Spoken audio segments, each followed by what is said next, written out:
Alaikum. How's everyone doing?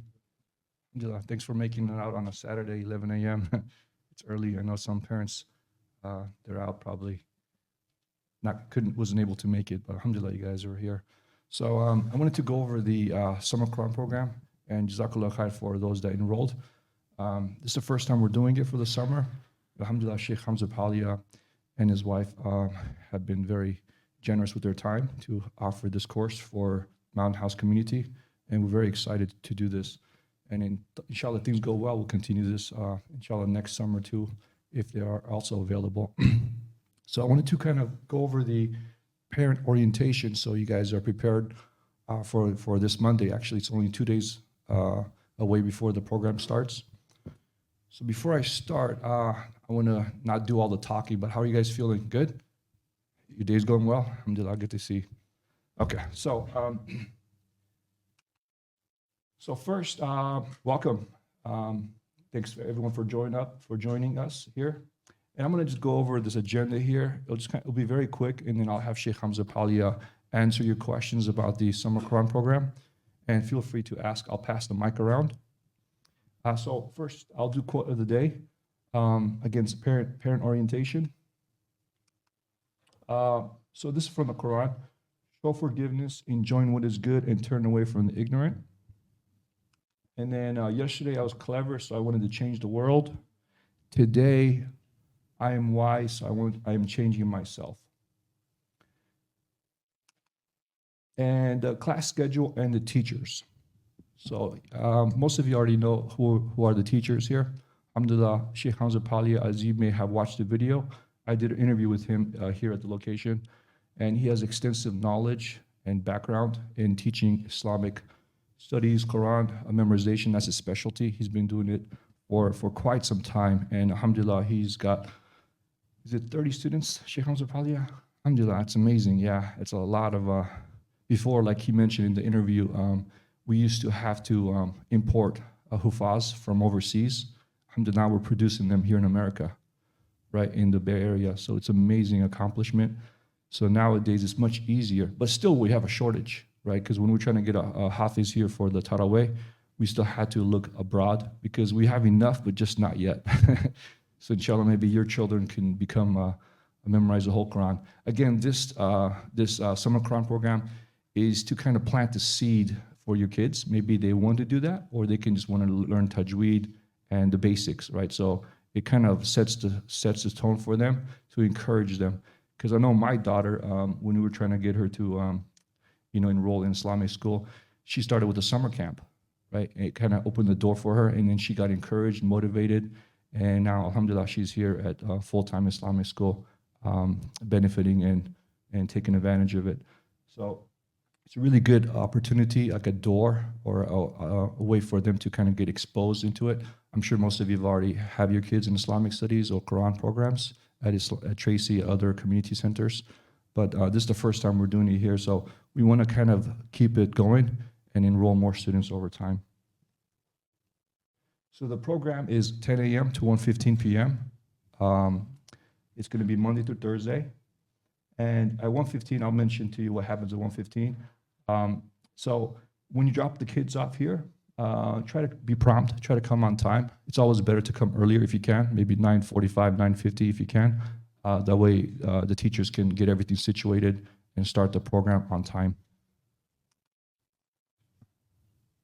As you know, Sheikh Hamza Palia, they're they want to make sure that the class is enjoyable, right? Because they don't want to just make the kids not love the Quran. So they want to plant the seed in their hearts to enjoy the course, enjoy the activities, make it a fun, engaging day. So it'll be more than just Quran memorization or Islamic studies. It'll be a day full of activities, quizzes, sports for children to enjoy. And then the day ends with the prayer, which afterwards, you're more than welcome to join your kids in prayer and then just pick them up. So pickup time for parents, 1:15. And if anything changes, we'll message you on a WhatsApp. We'll make a dedicated WhatsApp group for the parents, so that way you guys can follow along if we have any changes that happens during the summer Quran program. Akhlaq, manners. So these are very important characteristic traits. As we know, our deen, a lot of it comes from having good character, manners. So we want all the kids to benefit. So maybe on the way here, you can remind your kids to be on their best behavior, to listen, to pay attention, to have trustworthiness, to be kind, to be respectful. Because when you do that, you help all the students benefit. And also your kid benefits too, because you're creating an environment where everybody's working together, getting along. Empathetic, respectful, kind. There's many more, as we know, but try to remind your kids about that, because one kid can ruin it for the whole class, right? One kid can come in and be disruptive, be harsh, be difficult to work with. And we try to work with the child, but we need your help to remind your kids of that. That way, when they do come here, they're ready to learn. Make sure, one thing I learned from Sister Raihana is to feed your kids a good, wholesome breakfast, because when you give them good foods, they have good energy to use. If you give them too much junk food, they'll be like a little bit, they get this little crash at the end, right? So you want to give them a good, wholesome breakfast so they can benefit from that. Orange juice, there's lots of good foods out there, so you guys could, I'm sure in many cultures, home-cooked meals are the best, right? So just remember that. And Sheikh Hamza Palia, in terms of snacks, do you recommend them to bring a snack with them? Okay, so he'll go over all the other small details. I'm going over the broad overview of the class, and then Sheikh Hamza Palia will come up here and he'll talk more about it, so you guys can ask more questions. Again, these are some policy guidelines, dress code, because we want the kids to be in their best attire. When you dress well, you learn well. When they come in prepared mentally, physically, when you remind them that this is a place of learning and studying, they dress nice. So no jeans and tight clothes and stuff like that. That's inappropriate, or clothing that's offensive, disruptive. Clothing that's overly commercialized. So you want them to dress in their best clothes when they come here. So here's all the information that we have here. And also remind your kids not to go to the bathroom barefooted or in their, without wearing shoes. So because once they do that, they come to the prayer space, and then whatever they stepped on in the bathroom may get exposed to the prayer space or inside the classrooms. So just remind them that when they do use the restrooms, to wear their sandals, or because we have some, we'll have some sandals in case they don't want to put their shoelaces on, so they can use that. But just remind them not to go in the bathrooms barefooted. So Sheikh Hamza Palia will talk about this some more. He's going to give you guys a daily tracker or attendance sheet. He will explain that further once he comes up here in a few minutes. That way you guys can be involved in how your child is progressing and learning. So attendance is very, very important. Because I volunteer at MCC Sunday School, and I know the kids that come on time, come to all the classes, they tend to benefit more than the ones that come like randomly or miss a few days, or they don't take it seriously. So if you could have your kids come on time, come daily, that way they can get the most benefit out of the class. So I put some information on there for parent involvement, because when you get involved in your kids' education, you are setting up the successful foundation. I remember I was talking to Imam Tahir, who was at MCC for almost many decades. He said the parents that participate in their kids' education, like there's some parents that'll drop them off at the curbside, they just go home, and they'll pick them up at the curbside, and then they'll just go home. He said he tended to notice that the parents that come inside to pick them up, they kind of like prayed with the kids. When their kids got older, they did the same with their kids, right? So if you do that, if you come here for the Dhuhr prayer with your kids and then finish off the day, that will set this foundation for them to do the same when they have their kids and they enroll them in Islamic studies or Quran programs. So try to get involved as much as you can. If you want to volunteer, you can as well, but that's the bare minimum that we ask for, just to kind of get involved in their education, because if you do so, you'll see a lot of benefits from that.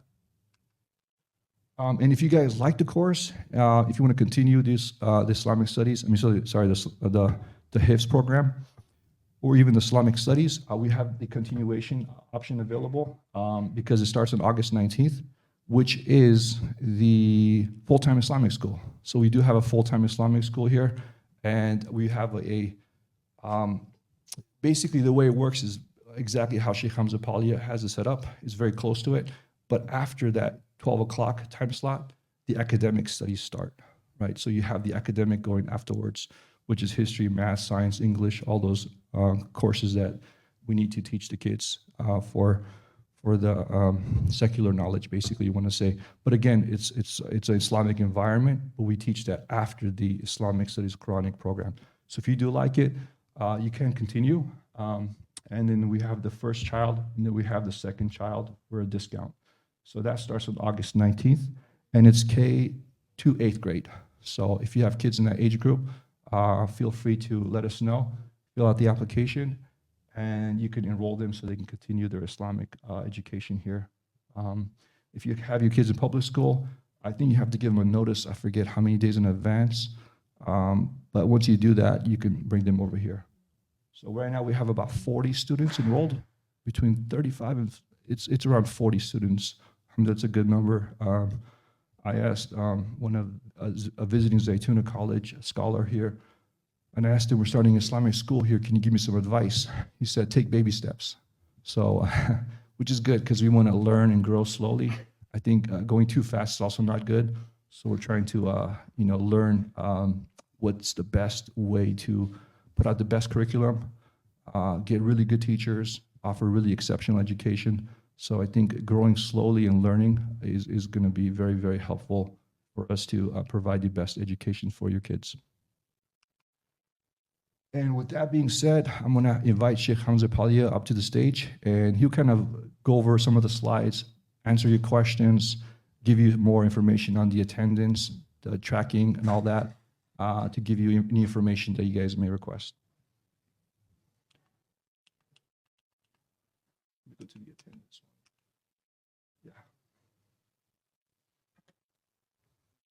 Yeah. Assalamu alaikum wa rahmatullahi wa barakatuh. So as Brother Khalid was mentioning, specifically about this slide is that one is attendance, the other one is progress. So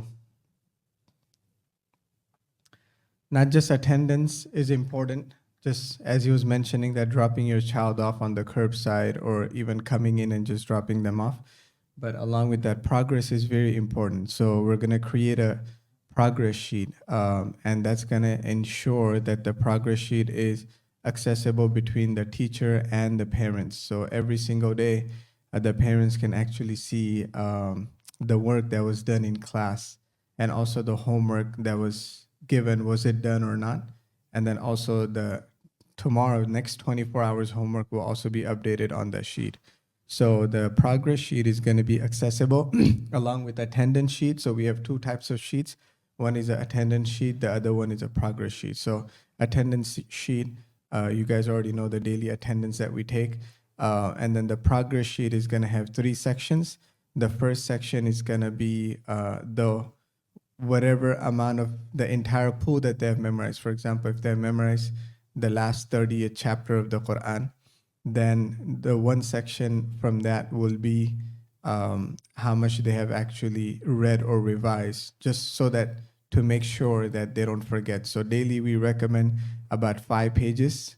So over time, for the entire chapter, for the entire juz, there's 20 pages. So by the time they finish the entire juz, is about end of the week. So if they recite 5 pages on Monday, 5 pages on Tuesday, 5 pages on Wednesday, Thursday, by the time Friday comes, in the entire week, they have actually revised the entire juz so that they don't forget. So that's revision. So that's one section. So the first section is going to be the revision. Second section is going to be the most recent memorization. So for example, if they memorize half a page daily or 1 page daily, in the last 3 days or 4, that means that they have memorized 4 pages daily. So we also want to make sure that along with the revision, we have one section where we go over the most recent memorization, so they don't forget that either. And then the third section will be the new memorization. So if your child is used to memorizing half a page or 1 page or a few lines daily, then he or she will be given the homework to memorize a few lines or half a page or 1 page for tomorrow, meaning that will be the new homework for the next 24 hours. And then once they come in the next day, then we're going to test them, we're going to pass them. The passing score is, we look at a few things. We look at the consistency, we look at the confidence in recitation, we look at the amount of mistakes that they make, including the tajweed mistakes, including all the other types of mistakes that are out there, repeating, getting stuck, pausing, thinking, all that stuff. So what we look at overall is that if the child is given half a page to memorize or 1 page to memorize, we look at the consistency in memorization, inshallah. So don't get too overwhelmed with this information. Here, we're here as teachers to help your children. This is not something that we're asking for perfection. We are just, working with your child to make sure that they kind of empower themselves with the recitation and memorization of the Quran so they can continue progressing further. So again, that's attendance and that's progress, importance of parents' involvement. Very highly encouraged, even if you don't know the surahs or the chapter that your child is memorizing, just the fact that you sit down with them and ask them, maybe you might learn something from your child, and I remember a couple from Fremont area that they were actually helping their son or their daughter memorize the Quran, and in the process, they themselves ended up memorizing the Quran, right? So it's a huge commitment. Yes, of course, it's not easy, but it's just that the fact that you build that relationship and you're continuously in touch with your parents and with your kids, this in itself paves the way that you learn something new every day. Maybe you might not memorize the entire Quran, but you might end up getting something from your child, right? So just ask them, how was your day? What did you do? How's your teacher? Did he or she help you? What can we do to make sure that your teacher effectively serves you, or just make sure that you end up progressing further? So I always welcome the parents who are constantly messaging me, texting me, keeping in touch with me. This ensures that all of us, because it's a work team effort, it's not just a child and just dropping him off, but it's much more than that. It's a triangle effort. We have child, we have teachers, we have parents. So when we build that relationship, inshallah, we are all just making sure that our children memorize and inshallah continue to progress further. So this is just a few things. I just wanted to put it out there. If there's any specific question, inshallah, you can let me know. Yeah. Question. Just, you can raise your hand, ask a question. Yeah, of course. So we're talking about like memorizing Quran, and also you'll have different student with different levels of knowing it. So how is that going to work with the group, the different, like a diverse group of student? Yeah. We go, so the question was that how are you going to serve different students who are on different level? We actually go based on, so our teaching methodology will be one-on-one. It's not going to be group teaching. They're going to be sitting in a group. They're going to be sitting in a classroom format. When it comes to teaching, it's going to be one-on-one. So each child is going to be served or taught based on their pace or their level of understanding, their level of memorization. So we're not going to pocket everybody in the same group. And, of course, in the group, there's different child with different age, different understanding, different level of grasping and memorization, so on and so forth. So each child is going to be served differently. One-on-one, it's not going to be group teaching. It's going to be group sitting, but it's not going to be group teaching. Yeah, there's, can you give it?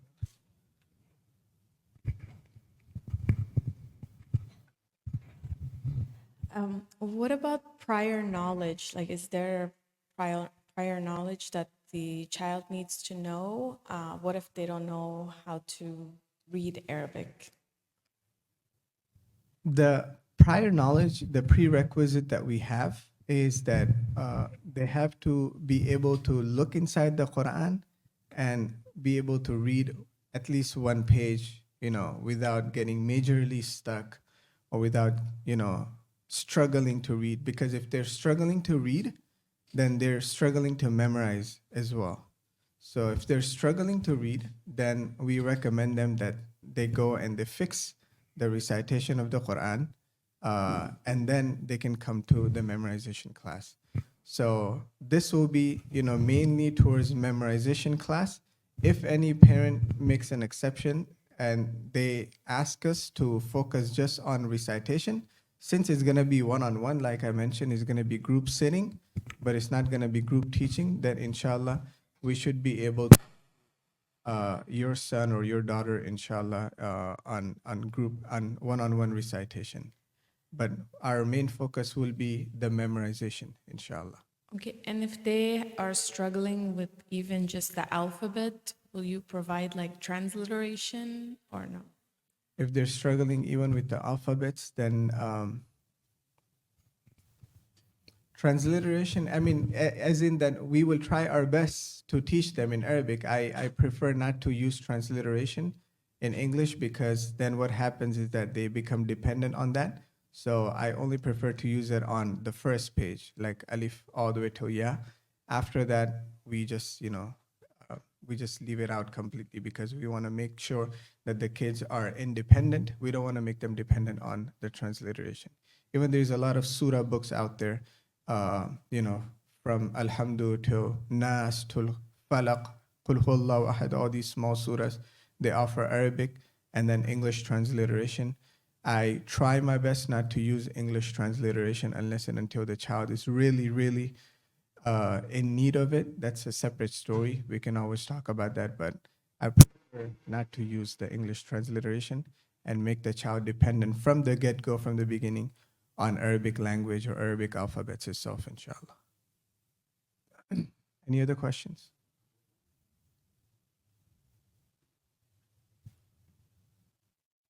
Yeah, feel free to ask, even if it's, a small question or you think that it's not relevant. Feel free to ask. Maybe others might benefit, inshallah. Yeah. I know in the interview we did together, you mentioned that how do we know that the kid is ready for hifz, meaning like they want to memorize the whole Quran? How long does that assessment take for you to see that readiness? Is that comes from the parents and the student, or just from the student? It's kind of both, and it's something that you prepare your child mentally over the years while they're reading the Quran. If your goal is that eventually when they get to that proper age where they're ready for memorization, you start talking about it from a couple of years, 2, 3 years beforehand. So, number one, encouragement, of course, and mentally you're preparing your child, and you're actually, preparing for that day where if the time is right, then actually start memorization of the Quran. So it's willingness from both sides. La ikraha fi din. There's no force in deen, so we don't force any parent or any child. Like I said, if it's not mandatory for everybody to become scholars or to become hufaz. It is mandatory to be good Muslims and to be proud Muslims, but it's not mandatory for everybody. If you feel that your child is not that material, you don't have to worry about that. Worry about that, because la yukallifullahu nafsan illa wus'aha. But the way you know that your child is ready to memorize is that, of course, encouragement, mentally talking about it from beforehand, and also, just making sure that the recitation of the Quran is fluent. I've seen that the students whose recitation, they can read one page of the Quran. You put a timer on your phone. 2 minutes, 3 minutes, anywhere between 2 to 3 minutes is a good window for them to finish that one page of the Quran. So if they can get that done, mashallah, that's a sign and indication that your child is ready to memorize the Quran. Alhamdulillah. Our memorization methodology will be from the back of the Quran, so just 30th, just 29th, just 28th, just 27th, compared to the front of the Quran, Surah Baqarah, because Surah Baqarah is like a never-ending ocean. You jump into it and you keep on swimming for the next 2.5 juz. And but before you even finish Surah Baqarah, your summary is gonna finish. So juz 30th offers small surah. If you start from Nas, Falaq, all the way till Duha, what Duha, that's 20 surahs, and then you continue backwards all the way till Amma Yatasalun. Those are really good surahs to memorize because they're building block, right? And I always often tell the parents that focus on the back part first before you actually move on to the front part. In other countries like India, Pakistan, maybe Malaysia, Indonesia, they might have if the child is ready to memorize the Quran, they will just put them right from the beginning, Surah Baqarah, and they do from 1 to 30th. Here we prefer from 30th to 1, or 30th to 20th, and then from 1 to 20. Either way, we tend to go from backwards. There's multiple reasons for it. If the child drops out, at least they haven't dropped out in the middle of Surah Baqarah. They have dropped out from the 30th juz. The benefit of memorizing 30th and 29 juz is if the child is at the age of leading salahs and becoming an imam or backup substitute imam, so on and so forth, they can actually use those surahs to lead Maghrib prayer, Isha prayer. If it's 29 juz, then Fajr prayer. Those are really, really good surahs to memorize. That helps the child, to do multiple things, mashallah. So we're gonna be focusing on 30th and 29th just primarily. If anybody's at an advanced level, inshallah, no problem. We can work one-on-one on that basis, inshallah.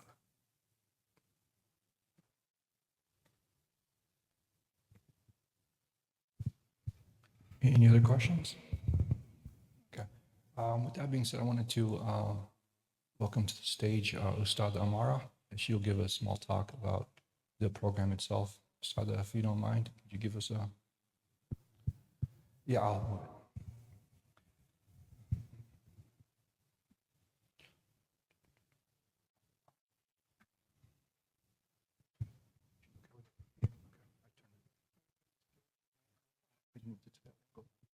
Oh, she wants to speak from there? Yeah.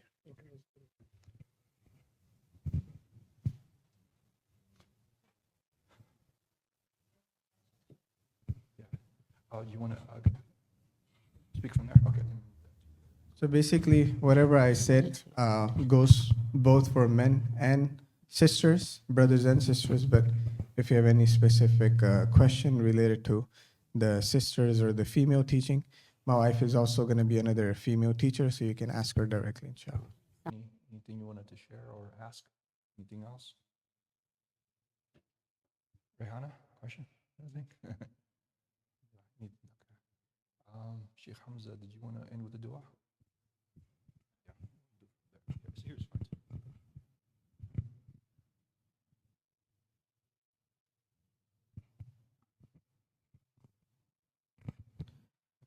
بسم الله الرحمن الرحيم اللهم صل على محمد وعلى آل محمد كما صليت على إبراهيم وعلى آل إبراهيم إنك حميد مجيد اللهم بارك على محمد وعلى آل محمد كما باركت على إبراهيم وعلى آل إبراهيم إنك حميد مجيد ربنا آتنا في الدنيا حسنة وفي الآخرة حسنة وقنا عذاب النار ربنا ظلمنا أنفسنا وإن لم تغفر لنا وترحمنا لنكونن من الخاسرين ربنا لا تزغ قلوبنا بعد إذ هديتنا وهب لنا من لدنك رحمة إنك أنت الوهاب اللهم أرنا الحق حقا وارزقنا اتباعه وأرنا الباطل باطلا وارزقنا اجتنابه اللهم وفقنا لما تحب وترضى واجعل آخرتنا خيرا من الأولى Allah, reward us for coming here, Ya Allah. Reward us for the concerns and the fikr we're making for our children, Ya Allah.